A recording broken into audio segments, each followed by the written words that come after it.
It seems as if Kevin Jennings has transformed his body and put on a little bit more muscle mass, and that's going to be huge for SMU, especially coming off of what we dealt with from Kevin last year.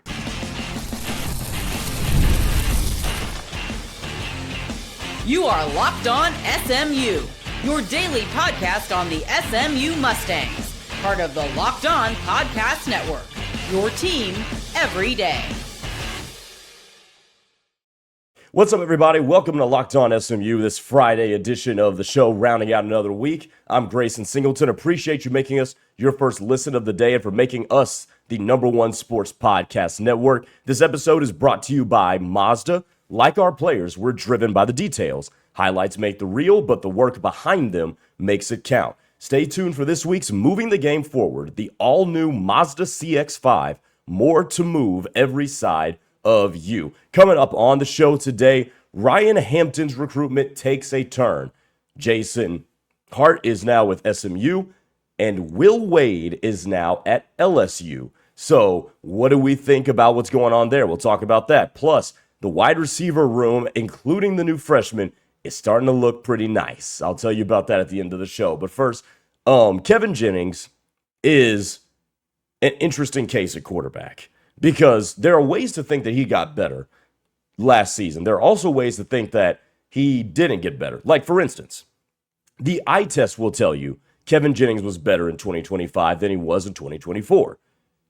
The interception totals would not tell you that. He went from 11 2 years ago to 13 last year. He also took more sacks. Now, he also dropped back a heck of a lot more. Like, if we just talk about attempts, he threw the ball in 2024 380 times. He threw the ball 454 times last year. So the percentages are still okay, but he took more sacks. And then also he disappeared running the football. Now, obviously, that had a lot to do with the fact that he was banged up, which leads us into why it is so critical that Kevin puts a little bit more muscle mass on that frame. Now, you don't want to put too much on this frame because everybody's body is different. Not everybody can look like a linebacker or a tight end. Kevin Jennings is more of those body types that you need. He's going to be on the slimmer side. So he's never going to look as yoked as what the prototypical quarterback is going to look like. But he still needs to put on more mass. And the fact that he has done that reportedly, and it looks like his body has added a little bit more muscle mass, is so critical. Because when Kevin Jennings is at his best and SMU adds a new dynamic to its passing game, it is because that dude is a threat running the football. But if you're going to be a threat running the football and you're at your best doing that, and your team is at its best when you're doing that, you've got to be able to absorb some punishment. Now, Kevin did a really good job when he did run last year of sliding and avoiding contact unnecessarily, and that is all true. But even if you're being hit in the pocket, even if you're a guy that's scrambling around trying to extend plays like Kevin is bound to do, he's a warrior. He's not going to shy away from anything. But if you're going to be one to do that, you need to be able to have a frame that can take that punishment. And you look back at the two rosters compared to from 2025 to now the spring roster in 2026, the weight won't look different. As a matter of fact, the weight is exactly the same at 192. But look at that picture. Look at the profile pictures year over year. He looks bigger. He looks like he's gotten bigger this year. And that's going to be huge.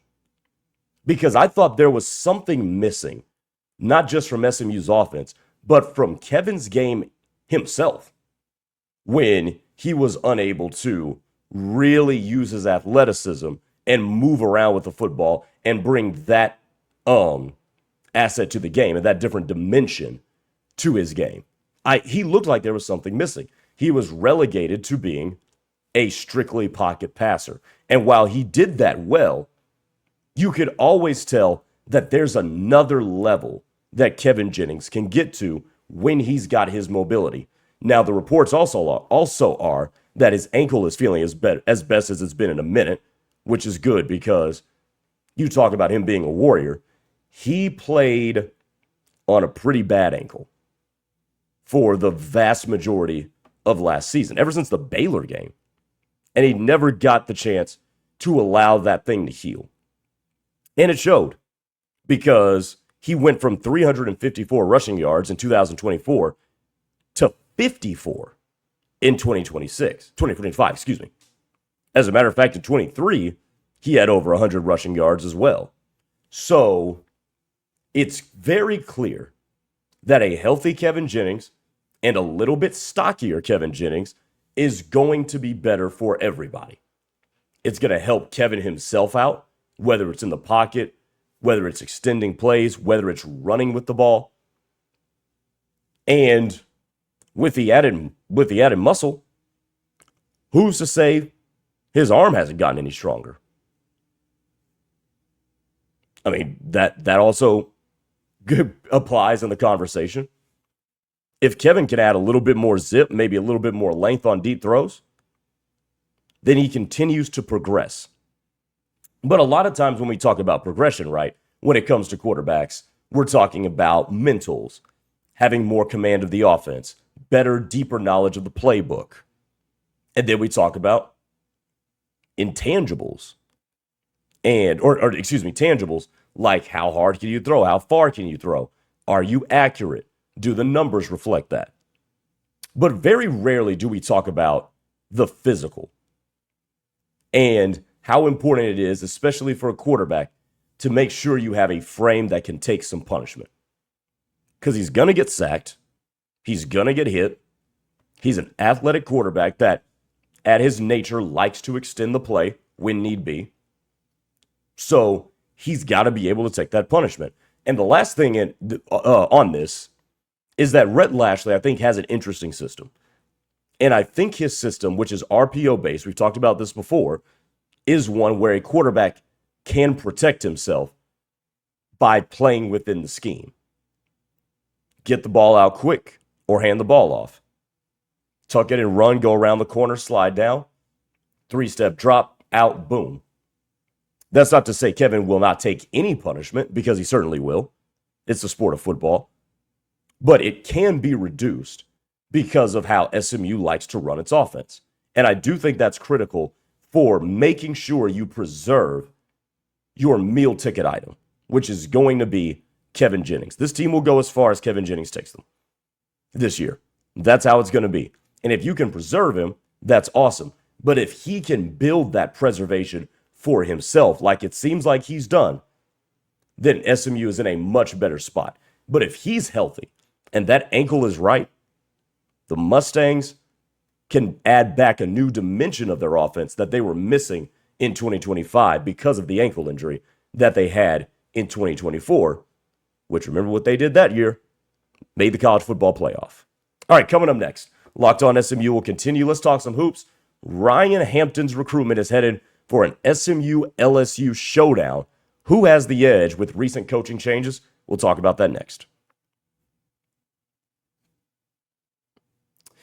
This is Mazda's moving the game forward. For those who know, the score never tells the whole story. And yeah, we know the score from these Nebraska games as they won in the round of 64, their first ever tournament win, got a win in the round of 32, and lost just now before I started recording this episode in the Sweet 16. But we know what the scores are. But how about Fred Hoiberg's squad putting in that work all season long, and then they start off the season undefeated? It's one of the better Nebraska teams of all time. Eventually they lose, we stop talking about them, and then they get their first couple of wins in the NCAA tournament. Really, really cool, special stuff. There's more to these players than the highlights. The early mornings, late night runs, constantly showing up for their squad on and off the court. The all-new Mazda CX-5 moves the same way, with more space to connect, a bold new design, and more intuitive technology, so you can stay connected to the road and every position you play. The all-new Mazda CX-5, more to move every side of you. The tournament is here, one of the best times of the year. Brackets, buzzer beaters, and upsets. It's nonstop action from tip-off to the final cutdown. And right now, FanDuel is giving new customers a way to stay in the action all tournament long. And here's some of the best things about it. Well, you can get up to $300 in bonus bets every day for 10 days. That means 10 chances to stay involved throughout the entirety of the NCAA tournament. You can mix it up however you want, which I love to do. Game picks, futures, or even those same game parlays for bigger potential payouts. It's perfect for the tournament. Every day there's something new. Different matchups, new storylines, and more ways to get involved as the bracket unfolds. So visit FanDuel.com to sign up today. That's FanDuel.com to get in on the action. Welcome back to the show. Grayson Singleton here on Locked On SMU. Hey, remember to get your first month free on the Everydayer Club when you use code MARCH. You'll unlock ad-free episodes and entry into our private listener group chat, and you can hang out with me sometimes as well. Click the link in the show notes or go to lockedonsmu.supercast.com to claim your free month. All right, welcome back to the show. Grayson Singleton here, Locked On SMU, and let's talk Ryan Hampton for a minute, because this is the guy in the 2027 class that SMU is really putting a red eye on in terms of trying to get him into the class and be an SMU Mustang, like his pops was. There's a complicating factor here, and that is the fact that Will Wade is now in the SEC. Now, I will get to Will Wade and LSU in a second, but let's start with how the family feels about SMU. Well, number one, Roderick Hampton, some of you guys will remember this, Ryan's father, Ryan and RJ's father, played for SMU. So you've got a familial connection there. But they also are big fans of, guess who? Andy Enfield, who a lot of you are not. And this is what Rod had to say. Quote, "He's a wizard. He showed us some videos of him working with guys in the NBA and changed their shot and changed a couple of things. He's worked with Hall of Famers. He's worked with All NBA. I think the things that Ryan needs to work on and style of play and overall help for his game to get into that next level, he's one of those ones." End quote. Okay. The big thing here is that the thing Ryan needs to work on, and Ryan's game is going to need some polishing from being an AAU and high school sensation to becoming a real college basketball player and hopefully one day a solid pro player. Every high schooler's got that. But Rod would know because he did it. So if Rod, the father, is saying, this is a guy I can see trusting my son's development to, that is a big vote of confidence. As a matter of fact, I would say from a parent who is realistic about their kid and says, yeah, no, there's stuff there's stuff that he needs to work on and iron out and clean up and get better at. To me, there's no better vote of confidence to a coach than to say, he can get my son there. So I like when I hear that. And then there's Will Wade. Man. LSU is going to put itself through the ringer, man. Now, I think Will Wade is a very good basketball coach because he can coach some basketball. I wanted my alma mater, Oklahoma State, to hire him when they fired Mike Boynton Jr. That's who I wanted them to go after because Will Wade can coach some ball. Will Wade is close to that family. He recruited RJ Hampton before RJ bypassed college and went over to New Zealand. So they have a familial connection with Wade. But do you really want to go play for him? I mean, let's be real. And look, do I think Will Wade is a bad guy? No. We all remember the scandal that got him fired the first time from LSU. And a lot of that stuff that he got fired for, it's legal now. So I don't necessarily hold that against Will Wade. But he just seems slimy. He just seems like a sneaky dude, a very snaky dude. I mean, seeing what's coming out of North Carolina State, how they felt lied to by Will Wade and all of that. And then now he's going to Baton Rouge. And there's two other coaches with the Tigers being Lane Kiffin and Kim Mulkey. How LSU constructed that trifecta, I will never know. Oh, yeah, it's LSU. It kind of checks out. But you really want to go play over there? Do you really? Like, Will Wade is going to get that team playing good basketball. Don't get me wrong. But what can LSU do for you that SMU can't? And I'm not big on negative recruiting. I'm more bigger at show me why you're the best option. And by you, I mean SMU. Show Ryan Hampton why you are the best option for him. And it seems like they've already made a very, very good inroads with him. But LSU is a program that's in a state of flux right now, in a very tough SEC. SMU is in a similarly tough ACC, but they've got their footing.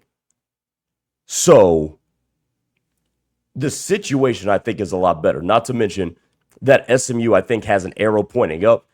LSU, you just don't really know. But if we're going to talk about this from an SMU standpoint, you look at their development plan for Billy White, who they got to reclassify into the class of 2026. And now he's with the team. And he's going to break out, or class of 2025, rather. And now he is poised potentially to have a breakout 2026-2027 season. Cam Lomax in this class of 2026 is going to be a guy like this. So when I look at what SMU is building, sure, they've got to make sure that they get some more veterans in the transfer portal. Talked about that in yesterday's episode. But also, they would like to construct a team full of guys that are homegrown, that they recruited, that they got the first look at, that they got their eyes on the first time. And I think Ryan Hampton in the class of 2027 would be a nice look. That would be a really nice get for them. But you have to prove yourself to commodities like that, to guys who are going to be hotly recruited by literally everybody. It looks as if it's going to come down to SMU and LSU, but everybody's in on one of the top 5 players in the country. So if you're Andy Enfield, you keep sowing those development plans. Keep selling why Ryan should stay close to home in Dallas. That to me is what you got to do. I know it's funny to negative recruit against this version of LSU because it is hilarious. I mean, this is the one athletic department, that is employing all 3 of Lane Kiffin, Kim Mulkey, and now Will Wade. It is really funny to negative recruit against that. By the way, Lane Kiffin, one of my favorite college coaches. It is really funny to talk about that. But if we're being serious here, Andy Enfield, I think, has a very good plan. And if he can continue to prove it with a guy like Billy White, with a guy like a Cam Lomax, maybe even bring up some younger guys, continue the development of a guy like Jaden Toombs, who has really come on, and his improvement and development was very visible throughout last season. I think that gives him a good shot to land this kid. And the dad is going to be very involved here, but the dad knows what he's looking at, and he knows what he's talking about because, again, he did it. But having a pops that played at SMU certainly is not going to hurt. It certainly will not hurt. So, do I favor SMU? I don't know. We'll see what happens once Will Wade really gets his foundation set at LSU. But I like the Mustangs. I like their chances, and I like their pitch to a guy like Ryan Hampton. All right, one more segment to go here on Locked On SMU. We'll finish it up talking about some wide receivers. Coming up next, we'll round out the week.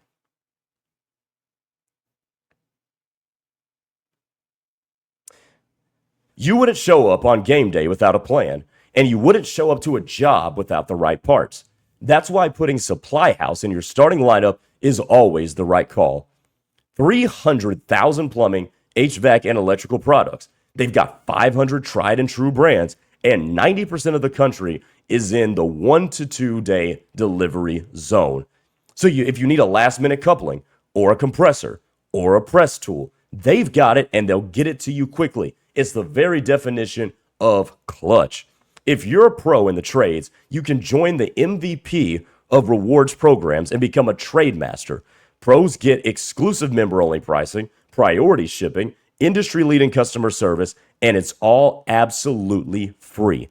Visit supplyhouse.com/TM to learn more about becoming a trade master. Use promo code SH5COLLEGE for 5% off your first order. That's supplyhouse.com, promo code SH5COLLEGE. Supply House, real people and real service. What if sports were traded like markets? Now you can put your sports IQ to work in real time with Robinhood Prediction Markets. It's not you against the house, it's you participating in a live market. You can buy or sell your positions live all game long. Use your sports knowledge in the moments that matter. Robinhood Prediction Markets changes the game, so it's people moving the action, so when momentum shifts, you can move with it. I always knew the game, but never had a dynamic way to apply that knowledge. Now I can actually take part live in a market that is powered by people. You're no longer just a spectator. Play-by-play, you decide. Trade every play with Robinhood, now available across the U.S. Download the Robinhood app now to begin. Futures and clear swaps trading involves significant risk and is not appropriate for everyone. Event contracts are offered by Robinhood Derivatives, LLC, a registered futures commission merchant and swap firm. All right, let's finish this week out here on Locked On SMU talking about the wide receivers. And I gave mention to this the other day, but I wanted to do a full segment on this because this wide receiver room for SMU, I think, is a pretty interesting one. So I'm going to go through a lot of these names, and I'm going to tell you what I think when I see their name based on their story, based on their production at the college level. So tell me if you don't find this intriguing. Jalen Hale, who's going to wear number 2 for SMU, the transfer from Alabama, has come off some injury-riddled seasons, hasn't really been able to show all of what he's able to do. I would say determined. That's a determined kid to get on the field and prove why he was such a hot commodity coming out of high school. Yannick Smith, breakout. Spent time at Eastern Carolina, 6'3", 207. He's going to be your ex-wide receiver likely. Breakout on a big stage. I think he has a chip on his shoulder, and he's ready to go and make his mark in the Power 4. Yamir Knight. Got to have him. You got to have a guy who can just work the middle of the field, present himself as a trusty option, security blanket for your quarterback, in this case, Kevin Jennings. I liken it to what Cole Beasley was for the Dallas Cowboys. Somebody just like that you know can get you 7 yards at a minimum, move the chains, keep you ahead of the sticks, and just be old reliable for that quarterback. Jalen Cooper, let me see it. I'm ready to go with Jalen Cooper. I love what I saw from Jalen Cooper last year, and I think at 6'2", he's got a great build for college. I like Jalen Cooper a lot, but give me all of that stock. Carterius Brown, let's see it. Once again, saw it a little bit here and there. Not a whole lot of opportunity for him last year, but I'm ready to see what he can actually do. Aldra Miles II, true freshman from Kaufman, Texas, who is from Sacramento, by the way. 6'3", 210. Huge. He's massive. And he's a freshman. Can you get him on the field? I don't know. Will he be ready to get on the field? I also do not know. But I know this. If the ball gets to his hands, he's going to catch it. Because of that frame and because of the skills and the ball skills that he's got. So that's just some of the ones that stand out to me. Obviously, Ja'Kai Anderson is a nice wiggly type of wide receiver that they got to flip from LSU. And there are others. But if you pick up my gist here, the wide receiver room looks intriguing, it looks versatile, and it looks exciting.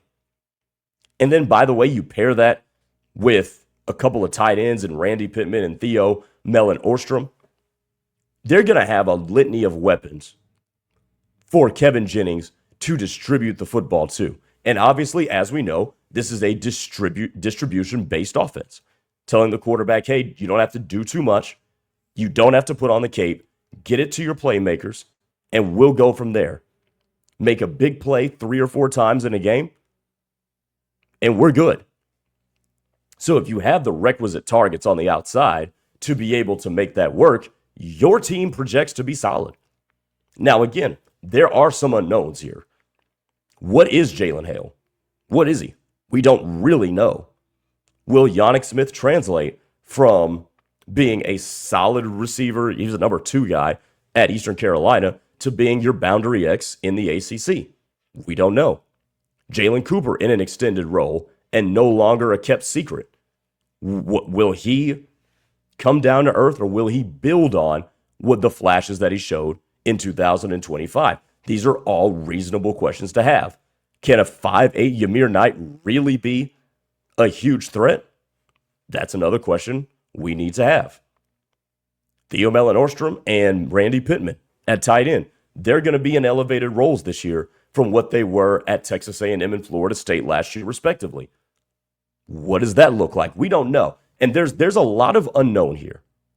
That much is true. There's a lot of unknown, but there's a lot of upside to what SMU's got going for it in the pass catching realm. I see guys that can win jump balls. I see guys that can go deep and take the top off the defense. I see guys that can sit down in the middle of zones. I see guys that can win one-on-one reps and create separation. And I see strong hands. But really what I see is untapped upside. And when you give me a full room of untapped upside, now I start to think we can at least approach it. Can we not? So, all in all, SMU's wide receiver room, while it may not be loaded with the volume of tangible talent that you might say, like this isn't a room full of 4 and 5 stars, but it's a room full of dudes who are going to be desperate to show what they can do. And it's a room full of guys that check a lot of boxes. Again, time will tell between now and Labor Day when we put the uniforms on for the first time what this all is actually going to look like. But to me, on March 27th, in day, 3 of spring practice, I can project and say, wait, this can be pretty solid. And I'm interested to see what it will become. All right, that'll do it for Locked On SMU for this week. Appreciate you guys making us your first listen of the day. Always, hey, go claim your free month of the Everydayer Club at the link in the show notes, or go to lockedonsmu.supercast.com. For those of you on YouTube, we're going to send you to our national Locked On 24/7 YouTube channel. For those of you on audio, make sure you make Locked On College Basketball your second listen of the day. Enjoy the weekend of the tournament. I'm Grayson Singleton. We'll talk to you soon. Take it easy, everybody.